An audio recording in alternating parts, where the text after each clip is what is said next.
Okay, good morning students. Today I am welcoming you all for the GATE coaching class on behalf of SA Engineering College.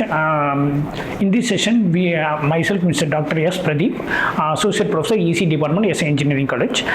In this session, we are going to do the session 2. Session 2 comprises of networks and signals and systems. Okay.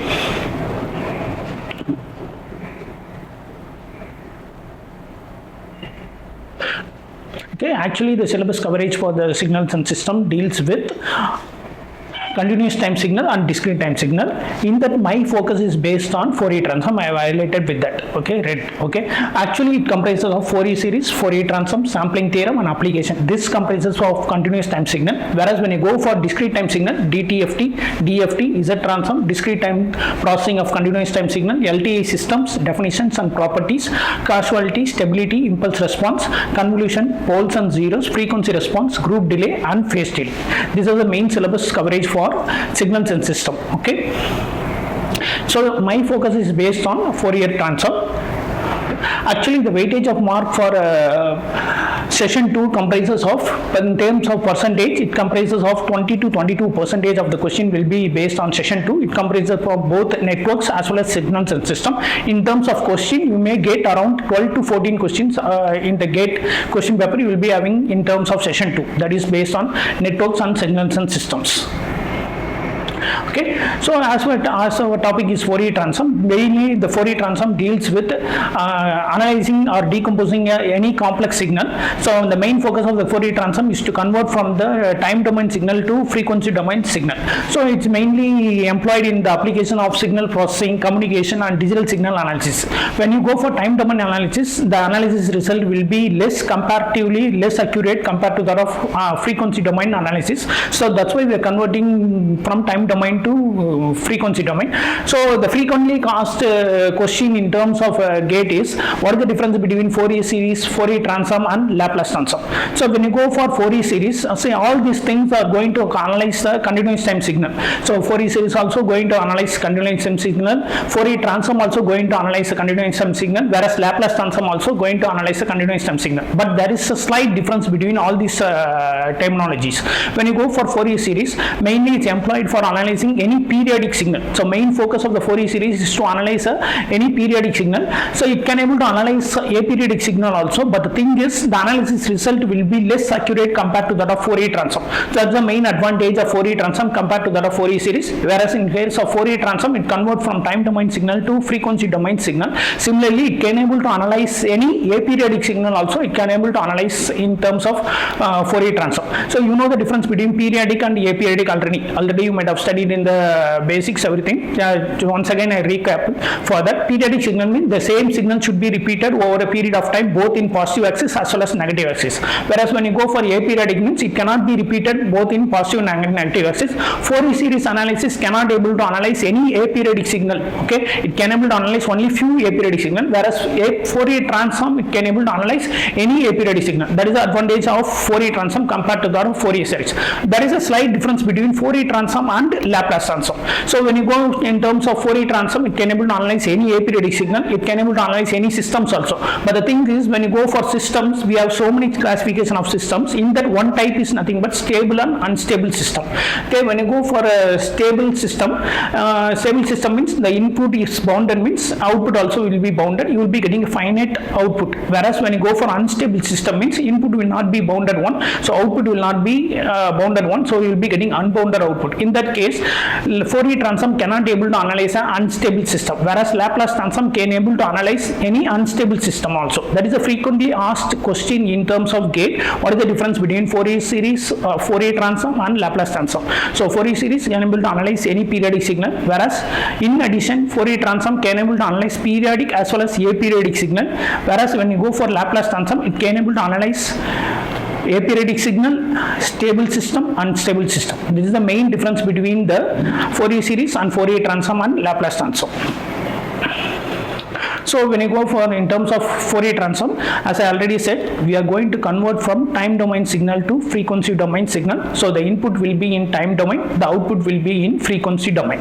So that's a thing. So when you go for the analysis report, time domain analysis report will be less accurate compared to that of frequency domain analysis report. So when you're converting from time domain to frequency domain, the analysis report will be getting accurate results. So once you get the frequency domain signal, when you take inverse Fourier transform, you can able to retrieve the original signal. That is able to apply with the help of inverse Fourier transform formula. So f of t is the original signal. So when you take Fourier transform, the output will be in frequency domain. So once you get the frequency domain output, you take inverse Fourier transform, you will be getting the original signal. That is nothing but f of t. So basically, when you see any GOET question paper, all the questions will be linking to so many properties. So in a single question, you cannot be able to retrieve the answer with a single property. First, you need to assume the inputs. Based on that, you need to apply the properties. From the results, you need to apply one more property. Then only you can able to correlate with the results what they mentioned in the answers. So many things has to be incorporated in terms of a GATE question paper. So for that, you need to be strong in terms of all properties as well as basic Fourier transform analysis for any signal. So you should be repeatedly practicing so many signals by taking Fourier transform, and then you need to know the results. So once you know the results, then you need to know all the properties, which property is linking to which problem. Then based on the result of any one property, based on the result, you need to apply one more property to get correlated with the actual results. Okay, that's the thing. So when you go for the linear property, already we know all these properties. Okay, so linear property means if any change in the input means the output also will be changed.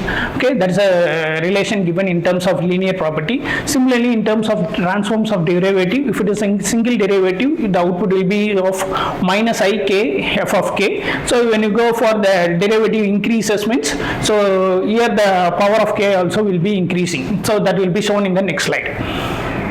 So that you can say, so for higher order derivative, Fourier transform of d power n f by dx of n, you will be getting the power of n will be getting. Similarly, if you multiply the any function by x means, the output you will be getting in terms of derivative. That's a thing. That is the next property. All these properties you should be strong. Then only you can able to incorporate in the problem. So each problem will be comprised of applying 2 properties or 3 properties to get the actual results. So that's the next property for this. Similarly, you can able to see the shifting property. If there is a shifting means the input may be shifted by any delay elements. That's the thing. So f of x minus a, if you take the shifting property by taking Fourier transform, you will be getting the output as e power I k a f of k. Similarly, when you multiply the function with e power minus I a x, the output will be of f of k minus c. Similarly, convolution function, we know that. So when you can take the convolution in terms of time domain, the output will be in product. That is nothing but f of k dot g of k. So for all these things, you need to know the statement. Based on that, you can able to analyze and then you can able to do. Okay, so that's the thing.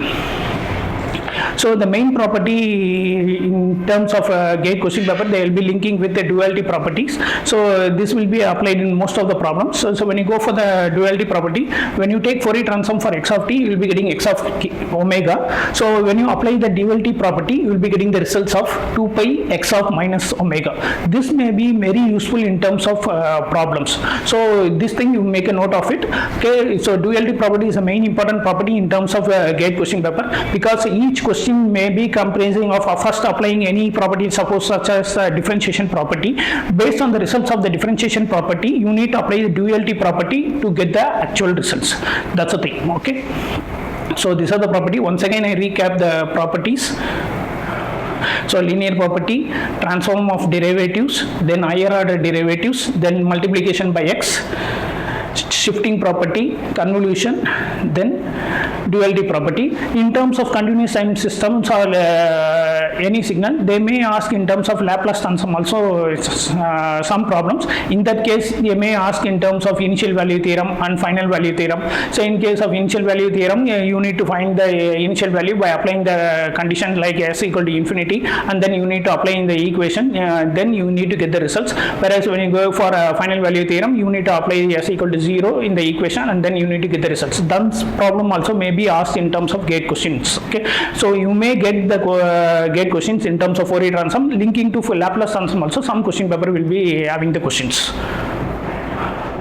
Okay, we'll see some of the examples based on the Fourier term analysis. Okay, so first we will see that which following function is analytic over the entire complex path. For analyzing this, we need to substitute the value of z, and then we need to find which answer is correct. So for example, first the answer is given as cos x is the cos z is the answer, so it is analytic over the entire z plane. So why other answer options are not analytic means we need to analyze and see by substituting the value of z.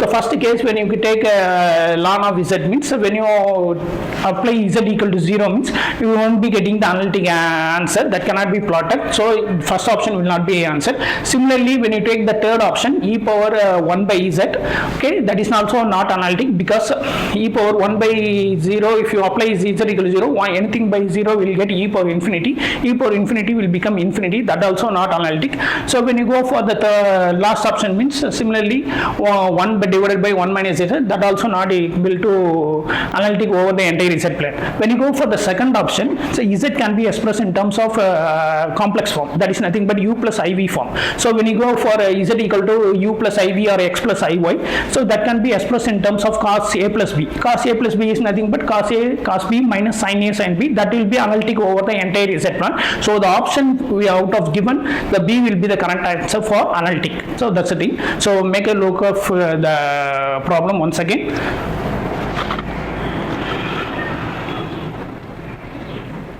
Okay, so out of 4 options, B will be the correct answer because it is analytic over the entire Z plane. Okay, that's the thing.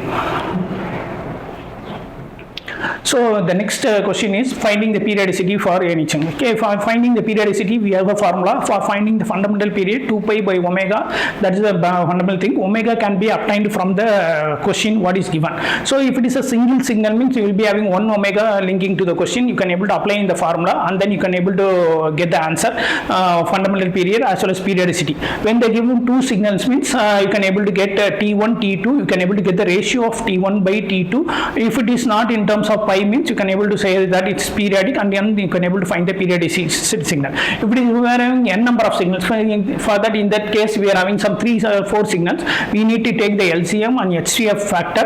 Based on that derivative, we need to find the omega value, then substitute in the T formula, then get the fundamental period values. So that's why it's mentioned here. So the function is given as 1 plus 2 cos pi t plus 3 sin 2 pi by t plus 4 cos pi by 2 t plus pi by 4. So in that we need to find the LCM as well as HVF. So substitute in the equation and then get omega value. Once you know the omega value, then substitute in the T formula 2 pi by omega. So 2 pi by omega, when you substitute omega, that will give the fundamental period value. So that's why I have shown here. So by calculating the HVF and LCM, we got the omega naught value as pi by 6.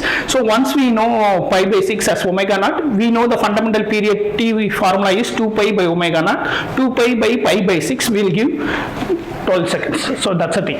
So make a look of this. So you can able to substitute and see any examples by considering the f of t by having some 4 or 5. So get the HVF as well as LCM. So based on that you get omega naught value. Once you calculate the omega naught value, substitute in the T formula and then get T value, that will give the fundamental period. So in that, as I already said, each problem you need to analyze the signal as well as you need to apply not a single property to derive the results. You need to apply 2 or 3 properties to go for the results. Okay, that's an example I have shown here. So see here, the Fourier transform of x of j omega is given of the signal. So x of t is the given signal, t by 1 plus t square, the whole square. So the answer they are given with 4 options. Okay, we need to correlate what will be the signal. First we need to assume that. That is the first step you need to do. So once you assume the signal, for that Fourier transform you need to analyze and then you need to get the output for that. Okay, first we need to assume the input, then for that input we need to analyze the Fourier transform. Okay, once you take the Fourier transform, get the results, then you need to correlate which property has to be applied for getting the result to correlate with the actual results. So initially I am considering here x of t as e power minus modulus t. So when you take take Fourier transform, we already seen the Fourier transform formula, integral minus infinity x of t into e power minus j omega t into dt. So in that you consider x of t as e power minus modulus t. So when you go for minus modulus t means when you see the formula, it is nothing but minus infinity to plus infinity. So it has to be misplaced into two integrals, minus infinity to 0 plus 0 to infinity. In minus infinity to 0, modulus t value is minus t. Similarly, in 0 to infinity, modulus t value is plus t. You need to apply, then you need to combine the exponential, you need to integrate, and then you need to get the results. So based on that analysis of taking Fourier transform, I got the results for e power minus modulus t as 2 by 1 plus omega square. So that's the thing. These are that's why I said initially you need to take Fourier transform for n number of signals. You need to get the results. You need to remember that. Then only you can able to incorporate in the problem. So that's the thing. So after getting the results by considering the input as e power minus modulus t, I am going to apply the differentiation property as I already said. So differentiation property, when I keep on increasing the powers means differentiation also will be increasing. So for a single thing you need to differentiate one time. So t into x of t. So for that the Fourier transform, this is the differentiation property. So j into d by d omega of x of omega. We got already x of omega is not 2 by 1 plus omega square. Okay. So t into e power, because x of t I am considering as e power minus modulus t. So I need to differentiate 2 by 1 plus omega square. So for that you need to apply the u by v differentiation method. So it's nothing but v u dash minus u dash v u dash minus v dash u by v square. That is the formula for u by v method. Based on that, if you apply, you will be getting the results for the Fourier transform of t into e power minus modulus t as minus 4j omega by 1 plus omega square the whole square. Kindly make a note of it. So you need to apply the u by v method formula. So once again I tell the v u dash minus u dash v v u dash minus v dash u by v square. That's the thing formula. So once I take the differentiation property, I am getting the results as minus 4j omega by 1 plus omega square the whole square. So for these results, it's not incorporating with the actual results. See here. So I need to think that which property has to be applied. In that case, we need to apply the duality property. That's why I said that. So each problem you need to assume the input as well as you need to apply 2 or 3 property to incorporate with the results. So for the result, I am going to apply the duality property. So duality property states that minus 4jt by 1 plus t square the whole square is equal to Fourier transform when I take, it's nothing but 2 pi of minus omega into e power minus modulus of omega. So in this case is t by 1 plus t the whole square. I am getting as, bring this minus 4j to this side, I will be getting in the denominator, then minus will get cancelled. So similarly pi and 2, 4 and 2 will be cancelled. You will be getting pi by 2j into omega into e power minus modulus omega. That is correlated with the results. So this is the actual result. First option will be the actual result. Okay. So in this problem, so first thing we need to assume the input, then we need to take the Fourier transform for that input. You need to get the result. For the result, you need to apply first initial property, one property. Here I am going to apply the differentiation property. Then once I taken the property by applying the differentiation property, you need to get the result. For that I need to apply the duality property, and then I need to incorporate with the results, then you can able to choose. With this we are going to wind this session. Thank you. We will continue the remaining thing in the next session. Thank you.